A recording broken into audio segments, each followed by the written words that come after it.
Jake Morrison sat in his small office aboard the human ship UES Liberty. The walls were covered with papers and reports from 50 years of talking with aliens. His head hurt from reading the same disappointing news over and over again. Outside, his window, the giant space station of the Galactic Council, floated like a metal city in the darkness. Lisa Brooks knocked on his door and walked in. She was his helper and had been working with him for 10 years. Her face looked tired and angry. She carried a thick folder in her hands. "The vote results are in," Lisa said. She dropped the folder on Jake's desk with a loud thump. They said, "No" again. Jake opened the folder and read the numbers. 11 votes against humans getting equal rights. 0 votes for humans. 1 species did not vote at all. It was the same result they had gotten for decades. What was their reason this time? Jake asked. He already knew it would be something insulting. The Zorathi delegate said humans are too young as a species. He said we have only been in space for 200 years. He said we should be happy just watching the meetings, Lisa replied. Her voice was bitter. Jake stood up and walked to the window. The Galactic Council station was huge. It had 12 sections, 1 for each of the elder species. There was no section for humans. There never had been, even though humans now handled 15% of all trade between the stars. He remembered when humans first met aliens 50 years ago. Everyone on Earth was so excited. They thought joining a galactic community would be wonderful. Humans had approached the aliens with open hearts. They shared their medical knowledge freely. They helped solve fights between different alien groups. They even saved whole planets from diseases and disasters. But the aliens never treated humans as equals. Every time humans suggested something, the aliens would say humans needed to wait. They said humans needed to learn patience. They said humans were too eager and too young to understand how things worked. Jake had been an ambassador for 20 years. He had sat through thousands of meetings. He had listened to aliens talk down to humans like they were children. He had watched as alien species got rich using human ideas and human work, while humans got nothing in return. "Read me the part about the outer rim," Jake said without turning around. Lisa flipped through the papers. The council voted to stop humans from settling on planets in the outer rim. They say those worlds should be saved for more mature civilizations. The vote was 11-0 with 1 abstention. Jake's hands formed fists. The outer rim had empty planets that no one wanted. Humans had found them and were ready to build new homes there. But the aliens said no, just because they could. "Not one species spoke for us?" Jake asked. "Not one," Lisa confirmed. The Keplerians almost said something, but then they stayed quiet. Jake thought about all the times humans had helped the Keplerians. Human doctors had saved thousands of Keplerian lives during their plague outbreak 10 years ago. Human engineers had fixed their broken space stations. Human traders had brought them food when their crops failed. But when humans needed support, the Keplerians said nothing. The door chimed and Commander Ryan Peters walked in. He was the military liaison from Admiral Kate Sullivan's fleet. His face was serious. "Ambassador, we have a problem," Ryan said. "Our scouts report that Council species are using our patrol routes in the Vega system. They're not asking permission. They're just taking our navigation data and using it for their own ships." Jake was not surprised. This happened all the time. Humans had the best star maps and the safest routes through dangerous space. The aliens used human work but never gave humans credit or payment. "Are they following the safety protocols we established?" Lisa asked. Ryan shook his head. "No. They're cutting corners and taking risks. If something goes wrong, they'll blame us for giving them bad information." Jake had heard enough. He walked to his desk and opened a secure communication channel to Admiral Kate Sullivan. Her face appeared on the screen. She was on the bridge of her flagship, the UES Washington. "Admiral, I need to speak with you privately," Jake said. Kate nodded. "Ryan, Lisa, please give us a moment." After they left, Jake looked directly at Kate. "I'm done, Kate. 50 years of this is enough." Kate had been expecting this conversation for months. "Are you sure, Jake? Once we do this, there's no going back." "Look at these vote results," Jake said, holding up the folder. "Look at how they treat us. We give them everything and get nothing. We save their lives and they won't even let us settle empty planets. I'm tired of begging for scraps. Kate was quiet for a moment. What do you want me to do? Get the fleet? Ready. All of it. I'm going to make one final statement to the council. After that, we're leaving, all of us, for good. Jake, you know what this means. Half the galaxy depends on our technology, our medical facilities, our transport networks. If we pull out, people will die. Jake's face was hard. They should have thought about that before they treated us like servants. We offered partnership, they wanted slaves. Kate nodded slowly. I'll start moving the ships into position. How long do I have? Give me 1 day to make the announcement.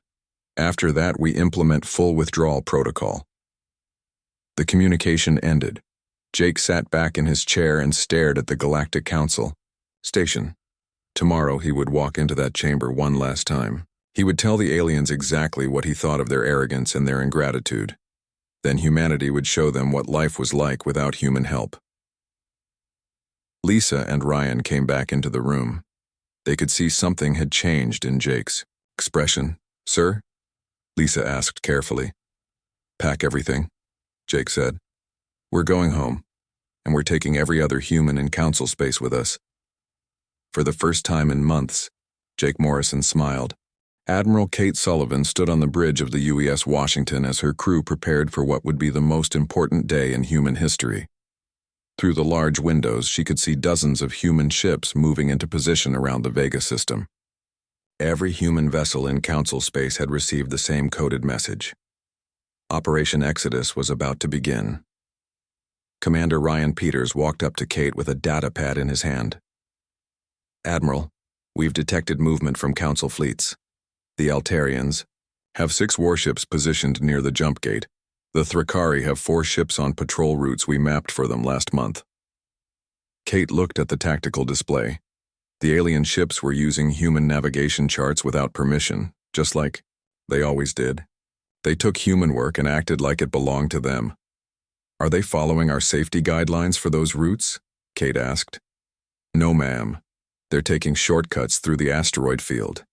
If something goes wrong, they'll blame our charts for being wrong. Kate shook her head. This was exactly the kind of behavior that had pushed humanity to this point. The aliens wanted all the benefits of human knowledge, but none of the responsibility. On the other side of the galaxy, Jake Morrison was getting ready for his final appearance before the Galactic Council. He put on his best diplomatic uniform and checked his speech one last time. Lisa Brooks stood nearby with a secure communicator. All human facilities have been notified, Lisa reported. Dr. Helen Carter is ready to begin shutdown procedures at the medical center. The engineering teams are standing by at all jump gate stations. Captain Steve Walsh has his merchant fleet ready to redirect to human colonies. Jake nodded. And the civilians? Every human family in council space has been contacted. Transport ships are waiting to take them home. Most people are ready to leave. They're tired of being treated like second-class citizens, too. Jake walked through the corridors of the council station one last time. He passed the Human Medical Center where Dr. Helen Carter was treating alien patients.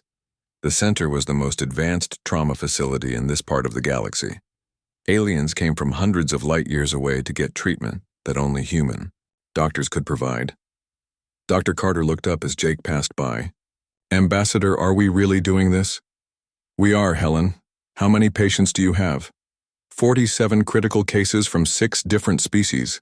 Some of them will die if they don't get continued treatment. Jake felt a moment of doubt. These were innocent beings who had done nothing wrong. But then he remembered the council vote from yesterday. Not one alien species had spoken up for humanity. Not one had shown any gratitude for 50 years of human help. Start the evacuation procedures, Jake said quietly. Transfer what patients you can to alien facilities. The rest will have to take their chances. Dr. Helen Carter began the hardest task of her career. She called together her team of human doctors and nurses. Dr. Tony Rodriguez, her chief surgeon, looked shocked when she explained what was happening. Helen, we can't just abandon these patients, Tony said. We offered partnership. Tony, they wanted servants. Every time we asked for equal treatment, they laughed at us. Every time we requested fair representation, they said we were too young and inexperienced. Well, let's see how experienced they are at running their own medical facilities. Across the station, Chief Engineer Bob Chen was gathering his maintenance team. For 15 years, they had kept the Council station's life support systems running. The aliens had newer technology, but they never bothered to learn how it worked. They just expected humans to fix everything when it broke. "Listen up, everyone," Bob announced to his team. "We're shutting down and going home. Make sure you take all our technical manuals and diagnostic equipment. Don't leave anything behind that they can use." One of the younger engineers raised her hand. "Bob, what about the backup life support system? We installed that last year after the Zarathi section had that accident. Not our problem anymore, Jenny. Let them figure it out themselves." The council chamber was packed with delegates from all 12 member species. Jake Morrison walked to the center of the room where the human observer seat was located. It was smaller than the other seats and positioned lower, a constant reminder that humans were not considered equals. Councillor Vex High of the Altarian hegemony called the session to order. "We understand the human delegation has requested time to make a statement." Jake stood up and looked around the chamber. These aliens had dismissed human concerns for 50 years. They had taken human help for granted. They had treated humanity like children who should be grateful for any scraps of attention. "Honored councillors," Jake began, his voice carrying clearly through the chamber. "For 50 years, humanity has sought to be a partner in galactic civilization. We have shared our medical knowledge freely. We have provided safe navigation through dangerous space. We have helped resolve conflicts between your species. We have saved lives, prevented wars, and contributed to the prosperity of every world represented in this chamber." The alien delegates listened with mild interest. They expected another human plea for better treatment. "Yesterday you voted to deny humanity equal representation in this council. You voted to restrict human expansion to empty worlds that no one else wants. You did this despite the fact that humans now handle 15% of all galactic trade. Despite the fact that human medical facilities treat more alien patients than your own hospitals. Despite the fact that human engineers maintain the infrastructure that keeps your civilizations running." Some of the delegates began to look uncomfortable. Jake's tone was different from his usual diplomatic politeness. "Therefore, effective immediately, humanity formally withdraws from all diplomatic relations with the Galactic Council. All trade agreements are terminated. All military cooperation agreements are void. All technology sharing agreements are cancelled." Councillor Vex High laughed. "Ambassador Morrison, surely you don't expect us to take this seriously. Humanity needs the Council more than the Council needs humanity." Jake smiled coldly. "Do we? Let's find out. Effective immediately, all human-operated jump gates in Council space will shut down. All human-maintained communication relays will go offline. All human medical facilities will close. All human technical support will end." The laughter died in the chamber. The delegates began to whisper among themselves as they realized what Jake was saying. "You wanted to treat us like children," Jake continued. "You wanted to take our help while giving us nothing in return. Well, children sometimes take their toys and go home. Goodbye, councillors. Good luck running your civilizations without us." Jake turned and walked out of the chamber. Behind him, the aliens began shouting questions and demands, but he did not look back. 50 years of humiliation and disrespect were over. Now the galaxy would learn what life was like without humanity's help. Captain Steve Walsh guided his merchant ship New Horizon away from the Altarian system for the last time. Behind him, the space docks were full of alien cargo ships waiting for supplies that would never come. Steve had been running medicine and food to 17 different star systems for 12 years. His ship alone carried 8% of all medical supplies in the Centauri sector. "Captain, we're getting emergency calls from the Altarian Health Ministry," his communications officer reported. "They're saying people will die without the medicine we usually bring." Steve looked at the messages flooding his screen. Hospitals begging for cancer treatments. Orphanages needing vaccines for children. Elderly care facilities running out of heart medicine. All of it had been coming from human factories and human ships. Send them a standard message, Steve said. Tell them to contact the Galactic Council for assistance. His officer looked surprised. Sir, you know the Council doesn't have medical supply ships. We've been doing all of it. Not anymore, son. They wanted us gone, so we're gone. Steve set course for the human colony world of New Haven. His cargo hold was full of medicine and food, but now it would go to human settlements instead of alien worlds that had never bothered to say thank you. On the Thrakari homeworld, Ambassador Thrakmore sat in his office, staring at a dead communication screen. For 6 hours he had been trying to contact the Thrakari fleet commander in the Outer Rim. The quantum relay network that connected his world to the rest of the galaxy had gone silent. His aide brought him a technical report. Sir, our engineers say 40% of our communication system was built with human technology. The humans took all their relay stations offline when they left. Thrakmore felt a cold fear in his stomach. The Thrakari Empire controlled 12 star systems, but they could only talk to 3 of them now. Their own communication technology was 300 years old and could not reach across interstellar distances. Can our people fix the human equipment? Thrakmore asked. No, sir. Our engineers never learned how it worked. The humans always maintained it for us. Thrakmore had been one of the council members who voted against human equality just 2 days ago. He had thought humans were too young and inexperienced to deserve respect. Now he realized how much his empire depended on human knowledge. Engineer. Paul Martinez was shutting down the primary jump gate that served the wealthy Elysian worlds. The gate was a massive structure that bent space and time to allow instant travel between star systems. Paul had been maintaining it for 8 years, keeping it running perfectly. Paul, you can't do this, pleaded Counselor Elithon of the Elysians. Our entire economy depends on this jump gate. We have cargo ships coming through every hour. Paul continued entering shutdown codes into the gate's control system. Should have thought about that before you voted to keep us as second-class citizens. But we'll be cut off from the Galactic Trade Network. Our people will lose their jobs. Our worlds will starve. Paul finished the shutdown sequence and picked up his toolbox. The gate will be perfectly safe. It just won't work anymore. If you want it fixed, build your own engineers. The Elysian counselor watched in horror as the jump gate's lights went dark. Behind him, dozens of alien cargo ships waited in space, unable to make the jump to hyperspace. The Elysians had the most advanced economy in their sector, but they had never bothered to learn how jump gate technology worked. Captain Lisa Hayes was redirecting her cargo hauler Terra Nova away from the Altarian colony worlds. Her ship had been carrying food supplements to 3 Altarian planets for 15 years.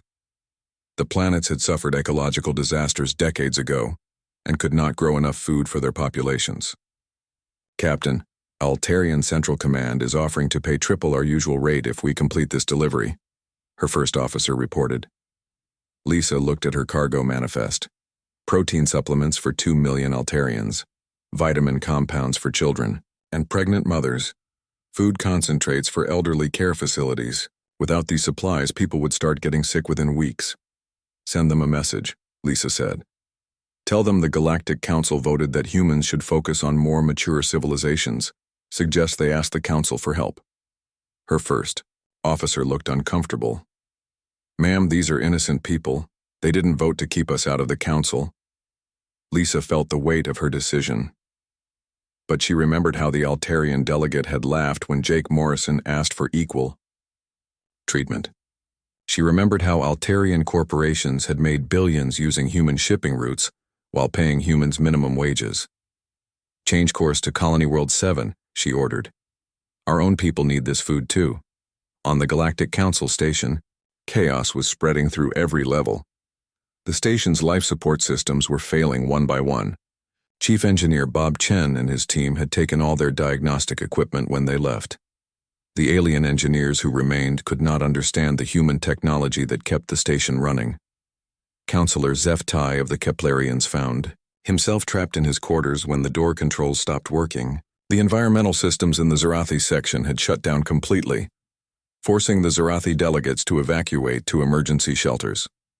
The station's main computer network was crashing because the human-designed security protocols were trying to run on alien hardware.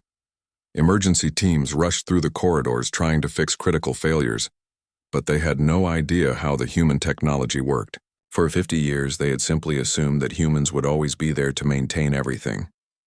In the council chamber, the remaining delegates held an emergency session. Half of them were participating by audio only because their visual communication systems had failed. "This is a disaster," announced Councillor Vexhai. "3 of our homeworlds have lost contact with their colonies. The medical supply network has completely collapsed. Our jump gate system is failing. How long can we survive? Without human support?" asked Councillor Draknor of the Meridians. "Our analysts estimate that we have maybe 6 months before critical infrastructure failures cause widespread suffering," replied the station's Altarian administrator. "Some worlds might face famine within weeks." "Then we contact the humans and apologize," suggested Councillor Zeftai. "We offer them the equal representation they wanted." Councillor Vexahai shook his head. "It's too late for that. We've tried to contact their ambassador, but all human diplomatic channels are silent. We don't even know where they went." The delegates sat in stunned silence as the reality sank in. For 50 years, they had treated humanity as junior partners, while depending on human skills and technology for everything important. Now the humans were gone, and the aliens were discovering just how helpless they really were. Outside the council chamber, another section of the station lost power. In the darkness, the proud leaders of galactic civilization began to understand what they had lost.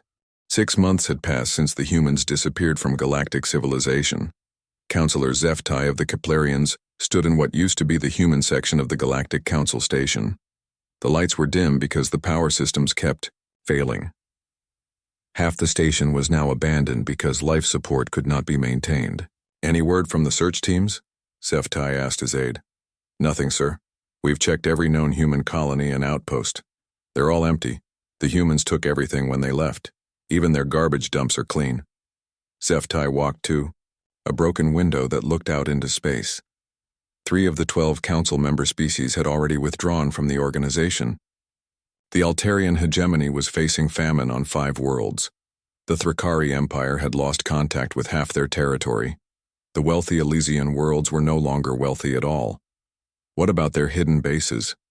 Surely they had secret facilities we didn't know about. His aide shook his head. "We've been searching for months, sir. It's like they vanished completely. Our best guess is that they went beyond the galactic rim to unexplored space." On the other side of the galaxy, Captain Ellen Foster was watching. The sunrise over New Terra, humanity's new capital world. The planet had been nothing but rock and water when humans found it 8 months ago. Now it had 3 major cities and farming communities that stretched to the horizon.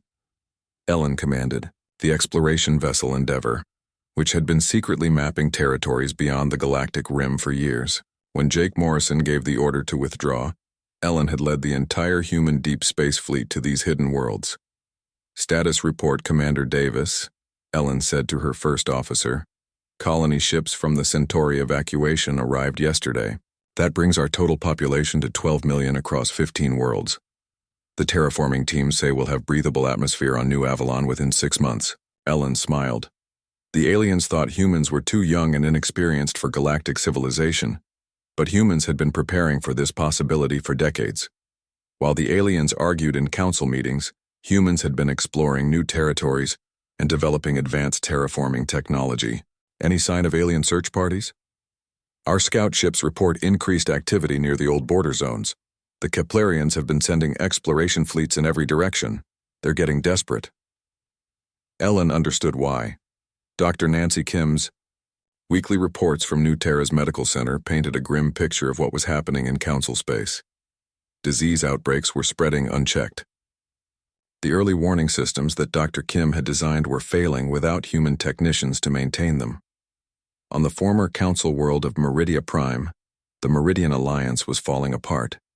Governor Sam Roberts had been the human representative, who kept the alliance together through fair mediation and diplomatic skill. Without him, the member worlds were fighting over resources and trade routes.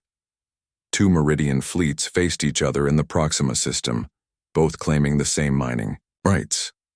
Without Sam Roberts to negotiate a solution, the situation was escalating toward open warfare. Admiral Krentar, this is Admiral Vesthai. Withdraw your ships immediately or we will open fire. Negative, Vesthai. The Proxima mines belong to the Eastern Territories. Your claim is invalid. Both admirals knew that Sam Roberts could have solved this dispute in one afternoon. He had a gift for finding solutions that made everyone happy. But Sam was gone, along with every other human who had worked to keep the Alliance peaceful. Dr. Nancy Kim sat in her laboratory on New Terra, monitoring the galactic health network she had built over 20 years. The system was designed to detect disease outbreaks before they could spread between worlds. Red warning lights flashed across her screens. "Computer, show me the Outer Rim plague statistics," Nancy said. The data was terrifying. A virus that should have been contained to one planet had now spread to 12 worlds. The automated monitoring stations were sending confused signals because they needed regular calibration by human technicians. Nancy's assistant, Dr. Frank Lee, looked over her shoulder. "Nancy, we could save millions of lives if we went back and fixed the system." Nancy felt the familiar pang of guilt. She had dedicated her life to protecting galactic health, regardless of species. But she also remembered how the Council had rejected her proposal for increased medical cooperation just weeks before the withdrawal. They made their choice, Frank. We offered partnership and they wanted servants. Now they get to see what happens when they run things themselves. The communication system chimed with an incoming message. Nancy was surprised to see it was from the Galactic Council station. She had not received any official communications since the withdrawal. The message was from Counselor Vesthai himself, the Altarian who had laughed at Jake Morrison's final speech. His face looked older and more tired than Nancy remembered. "Dr. Kim, I know you probably don't want to hear from me, but I have to try. The plague in the Outer Rim has killed 2 million people. Our doctors don't know how to stop it. The detection system you built is our only hope, but it's not working properly." Vesthai paused and took a deep breath. "I was wrong about humans. We were all wrong. We thought you needed us more than we needed you. We thought you were too young to be equal. Partners, I see now how foolish we were." Nancy listened to the rest of the message. Vesthai was begging for help. He offered to pay any price, accept any conditions, if humans would just come back and fix the medical monitoring network. "He's not the only one," Dr. Lee said. "I've been getting private messages from alien doctors all over the galaxy. They're desperate." Nancy turned off the message without responding. She had work to do on New Terra. The human colonies needed a complete medical infrastructure, and that was her priority now. Meanwhile, Counselor Vesthai was preparing for one last desperate mission. He would take the fastest ship in the Keplerian fleet and search the unexplored regions beyond the galactic rim. Somewhere out there, humans were building a new civilization. He had to find them before the old civilization collapsed completely. "Are you sure about this, Counselor?" asked Captain Mordak of the Scout Ship Seeker. "Those regions are dangerous. We don't have maps or supply stations." "I'm sure," Vesthai replied. "The humans survived out there somehow. If I can find them and convince them to come back, maybe we can fix this mess." The ship launched from the Keplerian homeworld, heading into the unknown regions of space. Behind them, galactic civilization continued its slow collapse. The proud species that had once dismissed humanity as too young and inexperienced were learning what the galaxy was like without human knowledge, human skill, and human compassion. In the darkness between the stars, Vesthai began his search for the people his civilization had thrown away. 2 years after humanity's departure from galactic civilization, Admiral Kate Sullivan stood on the observation deck of the New Terra orbital station. Below her, the planet sparkled with lights from 20 major cities. What had been an empty world now housed 50 million humans and was growing every day. Her aide, Commander Ryan Peters, approached with a data pad. "Admiral, we're receiving a transmission on the old diplomatic frequency. It's marked as urgent and official." Kate took the pad and read the message. After 18 months of silence, the aliens were finally trying to contact humanity. The message was from what remained of the Galactic Council. "Patch it through to the main screen," Kate ordered. The face that appeared was not what she expected. Instead of the proud Counselor Vesthai she remembered, An old and tired alien looked back at her. His eyes were red from exhaustion and his voice shook when he spoke. To the leaders of humanity, wherever you are, HFY began. I am speaking on behalf of what remains of the Galactic Council. We formally surrender all claims of authority over human affairs. We beg you to consider returning to galactic civilization. Kate listened as HFY described the collapse of their society. 4 species had withdrawn from the Council completely. The remaining 8 could barely communicate with each other. Trade had dropped by 70%. Millions had died from disease outbreaks that could have been prevented. We were wrong, HFY continued. We treated you as children when you were our teachers. We dismissed your contributions when you were the foundation of our civilization. We offer complete equality, territorial rights, and governance positions if you will consider rejoining us. The transmission ended. Kate looked at Ryan, who had been watching silently. Well, that's something we never expected to hear, Ryan said. Kate activated her communicator. Get me Ambassador Morrison. Jake Morrison was older now. His hair had turned gray during the 2 years on New Terra, and his face showed the weight of the decision he had made. He served as humanity's foreign minister in their new government, though there had been no foreign relations to manage until now. Jake walked into the communication center and watched the recorded message from HFY. When it finished, he was quiet for several minutes. They're offering everything we asked for 50 years ago, Jake finally said. And more, Kate added. They want humans to take leadership positions in what's left of their government, Jake thought, about the reports that came in every week from their intelligence network. The former council territories were in chaos. The Meridian Alliance had split into 3 warring factions. The Altarian hegemony had lost contact with half their worlds. Entire star systems had gone dark as their technology failed. Set up a EI, secure channel to Captain Steve Walsh, Jake said. I want to know what conditions are like in the old territories. Steve Walsh had been running supply missions to selected alien worlds for the past 6 months, not as charity, but as business. The aliens paid premium prices for human goods and services, and they paid without complaint. Jake, it's bad out there, Steve reported from his ship. The Keplerians are offering 10 times normal rates for medical supplies. The Thrakari can't maintain their own star charts anymore. Half the jump gates in council space are broken because no one knows how to fix them. What about civilian populations? Hungry, sick, and scared. The aliens who used to look down on us are now begging for any kind of help. But here's the interesting part. The younger generation of aliens remembers how things used to work when humans were around. They're the ones pushing their governments to ask us back.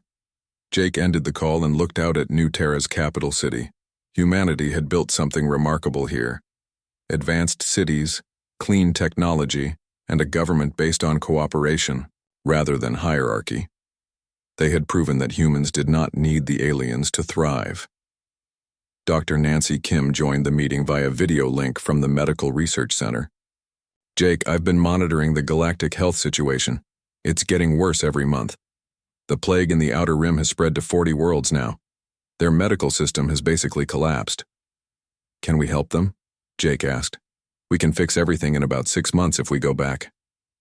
But Jake, do we want to? We've built something better here. Jake understood her concern.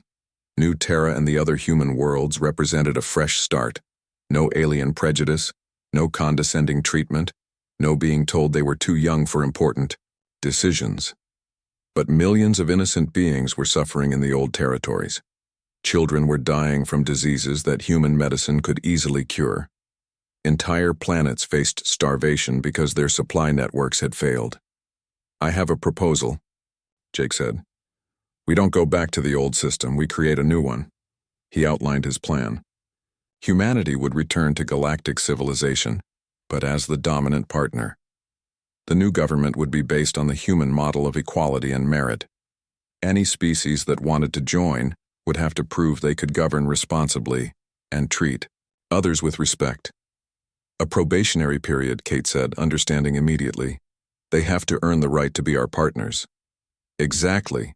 No more automatic membership based on age or tradition. No more special privileges for elder species. Everyone starts equal and advances based on contribution. Dr. Nancy Kim smiled. And medical aid only goes to worlds that accept human authority in health matters. The same for technology, trade, and defense, Jake added. We help them rebuild, but we do it our way. 3 months later, Jake Morrison returned to what had been the Galactic Council station. It was barely functional now, with only emergency life support keeping it habitable, but it would serve as the meeting place for negotiations. The alien delegates who met him were very different from the proud council members he remembered. They were humble, desperate, and willing to accept almost any terms for human assistance. Ambassador Morrison, Councillor Zeftai said, "We are prepared to accept your conditions." Jake looked around the nearly empty chamber. All of them? Human, leadership in all technical matters, human oversight of interspecies disputes, human authority to remove governments that mistreat their people?